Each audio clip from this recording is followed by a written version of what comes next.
In today's video, I'm going to teach you open revision settings. By the end, you'll know exactly how to access the revisions dialog, review what's in it, and safely remove a revision you no longer need. This is especially useful when you're cleaning up your project documentation and want to keep your revision list clear and intentional. Start by heading to the View tab. In that tab, locate the Sheet Composition panel and then choose Revisions. This route takes you directly to the place where all your project's revision entries are managed. If the panel looks condensed, hover over it or expand the ribbon so you can see the revisions command clearly.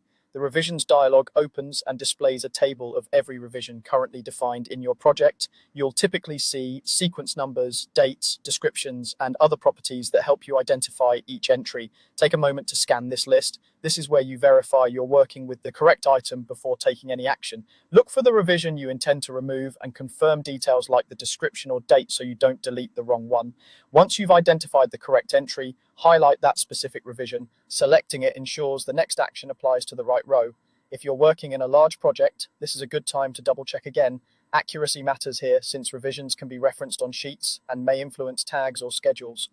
With the revision selected, proceed to delete it. You can do this by clicking the delete button in the dialog or by right-clicking on the selected row and choosing delete from the context menu. Both methods perform the same action, so use whichever feels most natural in your workflow. A confirmation prompt will appear. This safeguard is designed to make sure you truly intend to remove the revision. Read the prompt carefully and, if you're certain, confirm the deletion. Keep in mind that deleting a revision removes it from the project's list and may affect any locations where that revision was referenced.